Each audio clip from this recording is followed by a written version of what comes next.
Hi, welcome back. So this is a video about like 10 things we probably did wrong with ISS Vanguard.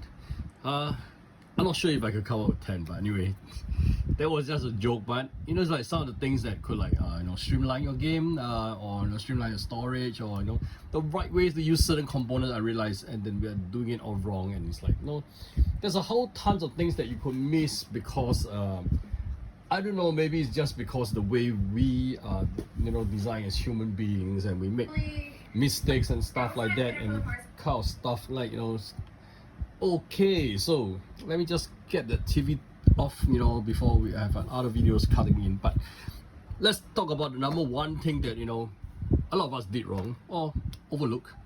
Okay, so this is not even a spoiler. You're going to play through the tutorial. This is like the first mission, and you realize that like you never read this part, right? And you have to, because this is important. It's like this is an introduction, and then you will play the first scenario. So this will be kind of a spoiler, but it's not a spoiler anyway, because you will play the first scenario anyway. And then when you go into the this planet Pelosi, and then you will read about the description here.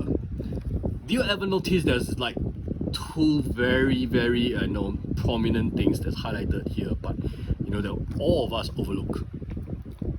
So this is the number one problem that I've seen a lot of people make.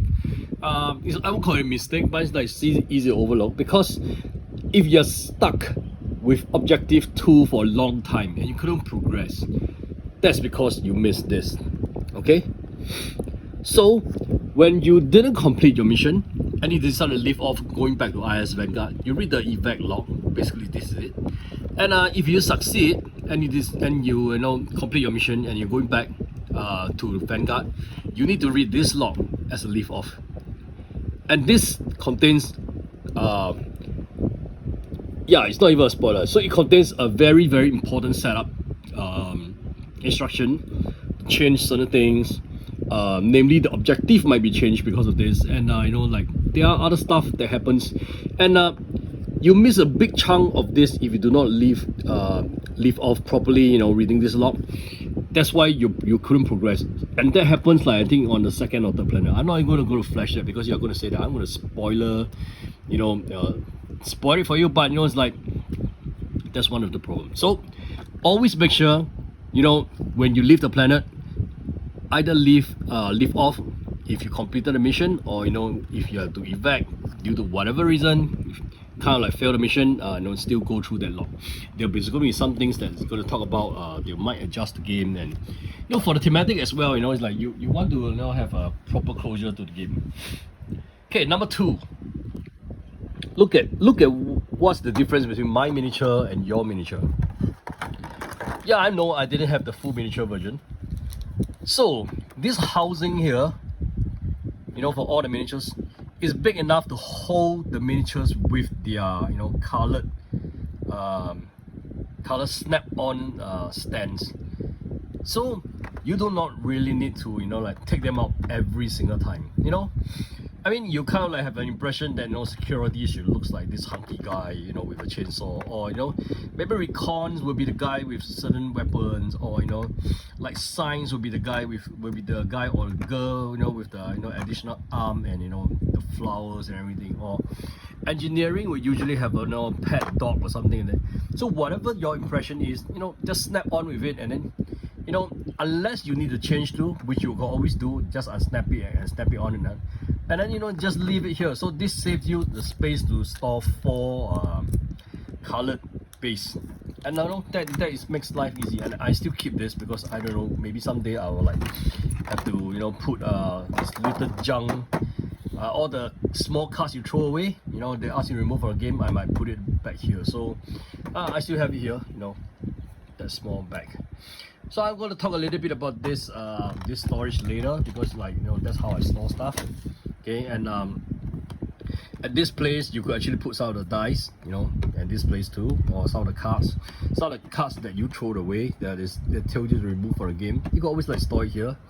There are other space here also, like store certain dice that that is like extras or you know whatever, but you know I find it is a nice place for me to store the dry stick, so you know that's what I did. Let me just leave off this part. There's nothing wrong with you know keeping the player board. And I realized there was yeah, so this is like the next thing. Okay, I'm not even going to keep count because I don't think I can come up with 10 anyway. You notice that this, you know, these cards always, you know, when you try to like put this back, always get in the way, you know, you've forgotten about this. So this is something that you might have to, you know, make into a habit. Always make sure you put your finger in here, push this stack of card back before you know like close this. Because if you're like me, you are lazy to take the box out, you always close the lid while the box is in the box, in the big box I mean, you know. So always remember to, you know, push this back before you put the lid down, so that you know like you don't damage the card by, you know, by trying to force this down. It's just a small thing, but you know, because this part doesn't have a, you know, something to cover it and it's not isolated, so you know they tend to like, you know, fall over to this side and makes it difficult for you to close the box. So nothing else wrong with the storage. I think the storage, the way it's being organized, is pretty okay. You might want to have a way to like store all the cards that you throw away. And take a look at this. I mean, it's like, if you're wondering how many cards you'll be throwing away, I only been like, you know, less than about 1/3 of the game, and I've been like throwing away so much cards that, you know, it's like they asked me to remove from the game. And yeah, so they will be, and then I'll think I'll think of a solution how to, you know, like, store them properly. Okay, and you notice that a lot of the stuff are no longer here, okay, because they are in this box. Okay, so I have a lot more space for stuff here.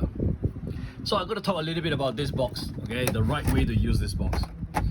Initially, I thought, you know, like this part is a bit taller, so that, you know, they can accommodate the, you know, the dividers. So this is the way I have placed them, you know, so I don't damage the dividers. You know, yeah, the dividers are pretty tall, as you can see, right? You know, I keep the dice here. Well, I think there's one problem. That's totally the wrong way to use the box. It's wrong. Why? Okay, so I don't know, maybe my box is defective, but you know, I tend to not have enough space to store all the dice I have. And there are same number of dice for both sections. I mean, all the sections need to have the same number of dice, but what happens is that at the base, I couldn't store 4 dice. The lowest layer is a bit small. I can only store 3 dice, and you know, as they stacked up, you will have dice that comes up all the way to the top, and more of it. But it's not that you cannot store them. You could. Okay, so how you do it is, you notice you have these cards, right? These section cards that divide the you know, all your sections, and then between here you should have your additional sleeve. You know, but I've already used up all the sleeve because I like, you know, wake everybody up, because you know I just need to have more members. And you have all your personal files placed in front of that, you know, so that, you know, every time before you go on mission, check that you have whether you have some personal goals to unlock for the characters you're taking. So what you do is you push these guys here, okay, as you can see, you will push them. The dividers will actually end up pretty close to the edge. And what you do is, this part that's higher is not really for the, I mean, it's for the dividers, but it's also for the dice. What you do is you put it this way and you close it down. See? So now you trap the dividers inside this section, okay? Because there's only going to be a few cards here. There's only be like only just some of the crew sleeve and a few of the personal files. And then it gives you plenty of room for the dice. Look at the dice. I could have, like, even have the additional dice here, and it doesn't fall out of the case. I don't know whether this was the original design, or you know, it's like I just invented this.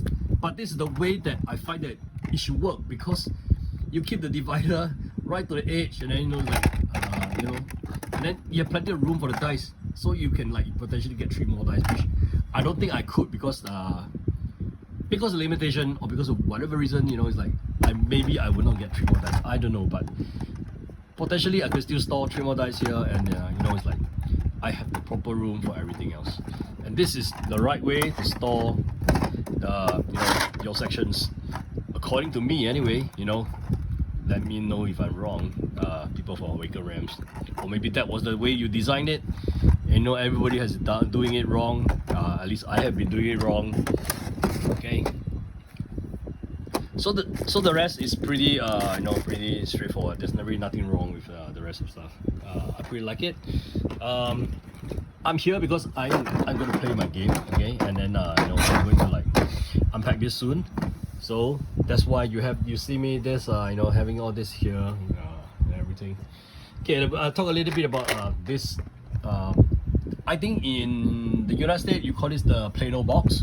It's basically like you know, box for fishing gears and stuff. And they usually have what they have is that they have compartments. So for my case, my compartment is movable. Okay, so I can like, you know, just slot them. I mean, mine is movable, but they are not shiftable. So I only have like one section, you know. So anyway, let me just, you know, forget about it. But anyway, what I'm trying to say is that you can actually place this in different places, you know, that you can make this section bigger and stuff like that. So I'm actually pretty much using this to store my stuff. I'll fix this later because, you know, it's like a bit hard to see in the dark with the, you know, looking through my camera anyway. And this is where I store all my various different you know, tokens and stuff. So I have all my like missions, first player and stuff all here, you know, the 3 different section dices, those remaining that I haven't gotten, you know, and all the energies and commands, which is for the you know, the ship phrase. Then all the rest goes in here. In fact, in my favorite you know, my favorite lenders will always be here, because you know, I don't really need to change lenders a lot, because once I stick to one, I like the lenders I kind of use it. And you know, my success token, I usually takes out like 2 danger dice, because that's maximum the amount I use. And sometimes, you know, if you are lucky, you have like 1 or 2 of this you know, this dice when you have injuries, and you know, and depending on the number of players you play with, you might want to like have the turn tokens take out. So you know, this makes it easy, okay.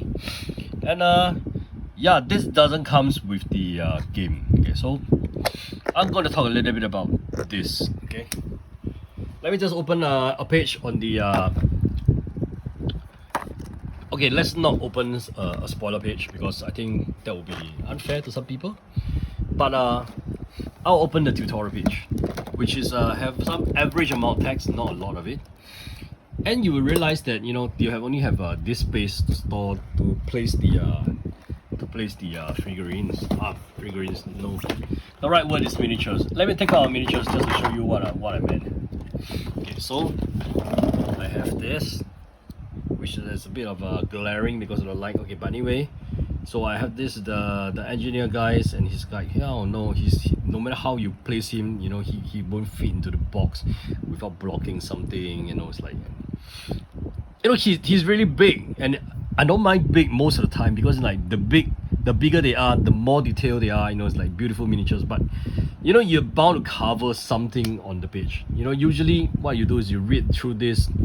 If there's no special instruction here, you know, just place it here so that, you know, be done with. But depending on where you're sitting, it will cover your view on the table, because, you know, it's like you could like cover this long, and then you have to like, you know, lean over to see, oh, okay, this goes to 130 or something like that. And this becomes a kind of obstruction.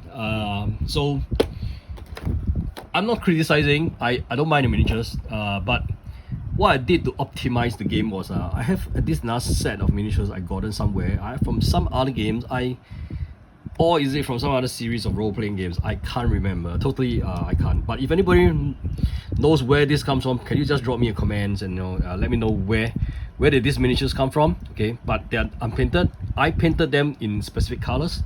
So this is the security team. Okay, you know, just to show off a little bit, I have some metallic paint, and you know, I'm using this. You know, this is basically just washing. I didn't use a paintbrush. I just used mascara brush and painted everything here using a mascara brush.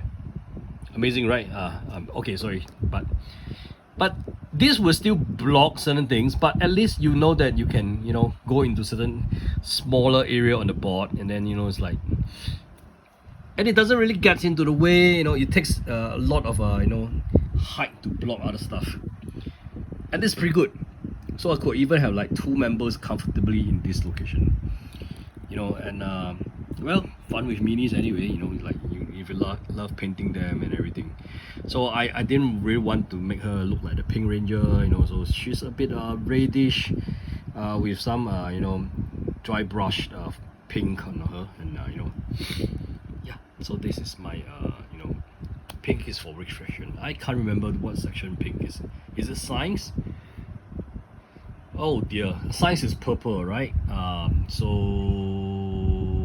well, that slips my mind suddenly because maybe I'm just not fully waken up. I haven't had my coffee and stuff. But anyway, smaller miniatures is one of the way to go for me. At least it works for me.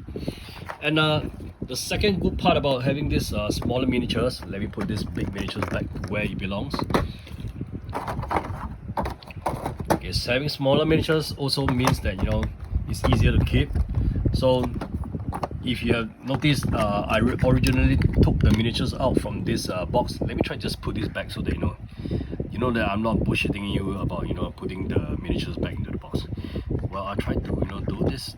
It could be a bit hard because okay, I managed to do it. Okay, so the miniatures goes back in, both of them. So if I'm playing solo, 2 players, but fairly great. I think in fact you can like make space for 4 miniatures somewhere. Just clean up one of these places. Don't like merge this with this. You hardly use a time token anyway. Okay, so I don't count that a mistake, but it's like and I optimized a little bit. How much I love all these these small squares, and I've used it in almost all of the Awakened Realms games actually. In my if you've seen some of my Tinted Grill, you will notice that my Tinted Grill has a lot of colors. And yeah, for me, the security section has their blue tokens. That's how they trigger. So that's security. And pink is recon, which I just found out. And recon will just have theirs in. I mean, just cosmetically beautiful. But that's what I do. I have plenty of this, so I make use of them in the game, so that they are not just all one colors. And green colors usually means success token, which I put in the planet book and stuff like that. Because there's one problem with the planet book. It's pretty dark in most of the pages. See, let's say we take a look at this. I'm not even going to show you the text and everything, but if you're going to put one of this here, it's not going to be very obvious because I have very good light here. In fact, that's why you'll see that this actually comes out. But a green tokens is a lot more obvious. Or even a yellow if you want. Rather than the dark on dark, it's sometimes you kind of like missed it. And then I only found this token when I'm like keeping a shipbook. Okay, so there's like some optimization and things that I think I did for the game, and I pretty much want to like show you my playmap, but it's a bit hard to unfold. Maybe I'll do it next time. Basically, I didn't have the official playmap, but I realized that for this game you need a long playmap. Long but not tall playmap, if you know what I mean. Because you need a lot of space to place the not just the playbook. Okay, I mean I call it the playbook, the planner book. Okay, the Planetopia. Okay, and Planetopedia. And also you need to place your landers, so it's like gonna make space for it. And I do that with a very long playmat. So anyway, thanks for watching. I hope some of these tips helps you. That's basically what I come up with. With this very impromptu video, because I think I'm not want to help people go along playing this game, and I don't want to them to spend 1 hour listening to me rambling about ISS Vanguard. But I know, in case you didn't get anything, ISS Vanguard is a fantastic game, but there's some things that you can do to optimize the game, to make it better, store it better, and stuff like that. Thanks for watching. Hope if you can help my channel by help me like and subscribe, and thanks for watching again. I'll see you again in another video. Let me know if you want me to do anything for ISS Vanguard. I think I will almost do anything for ISS Vanguard if provided I can make it. Just don't ask me to do paint the miniatures. That's all the miniatures I have. I don't think I want to paint them. I'm not that good. Yeah, other than that, I think the rest, yeah, sure, fine. I'll see you around.